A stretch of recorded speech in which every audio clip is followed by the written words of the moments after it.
Assalamualaikum warahmatullahi wabarakatuh. আশা আপনার সবাই অনেক ভালো আছেন। আলহামদুলিল্লাহ আমি অনেক ভালো আছি। Habib good boy. হাবিব অনেক ভালো। হাবিব দুধ তুমি করে না।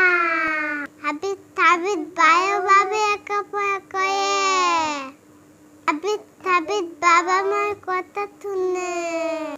উত্তর দে কথা শুনে।